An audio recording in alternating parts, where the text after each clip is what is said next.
people, how are you all doing? Hi, how are you doing? This is the Kagendo's family part 2. Yes, this is the Kagendo story part 2, and today we are going to tell you how we got our traveling documents. That's his passports. Yes, hi, both of us, we went to a family friend of that particular season, and when we went there, we asked them to help us, and it is by then, you can imagine, venturing into the forests of the things you don't know how. But one of the most important things that I have learned in life is to trust God in all seasons. Trust God even when there is nothing seems to work. Earlier, the Lord had spoken to me that He's going to take me to different countries to take His message. And so I was sharing with different friends, and different friends have different perspectives that I'll talk about later. So this time round, we went to this family friend, and he helped me to open an account called e-Citizen account. It is then I applied for 2 passports, mine and Austin. And someone may ask, why did you apply for both of you? You could go for mission field and leave Austin behind. Yeah, it is right.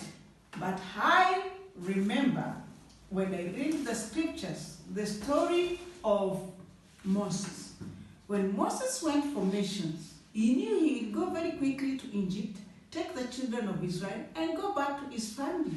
So he quickly went to his father-in-law and told him, Father-in-law, stay with my family and go for a mission field. I am paraphrasing this scripture in the book of Exodus that talks about Moses.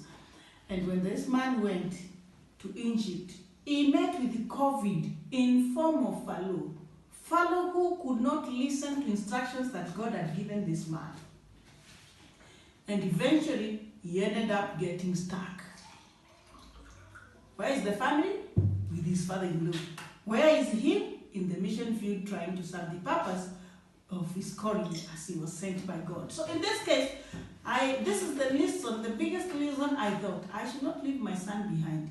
Actually, I should go with him and let him learn as I teach others.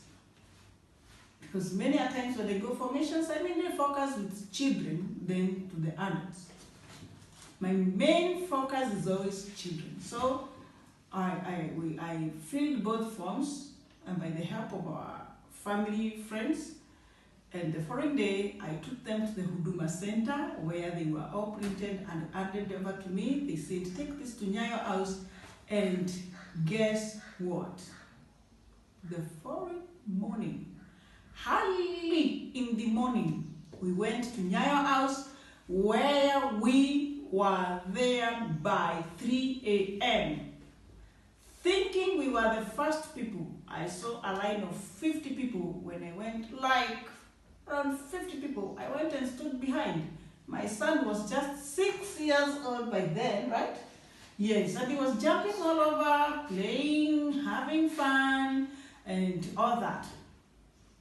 But as I was standing at the line at the point 50, let's say, a lady stood up from there and said, Mama, let me tell you, the rain is down there. People are seated here in line.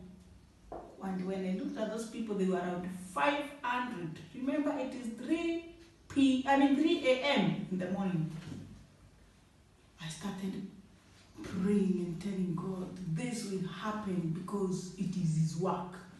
So we stood there, and as the boy was playing, he found a soldier standing, looking at us. At that time, I was very tired. I had a lot of health issues, so I couldn't bend. Anytime I would like to drink water, I would call him, come pick the bag, get me water. If I want to pick the phone, he's the one who was helping because my health issues were not really good.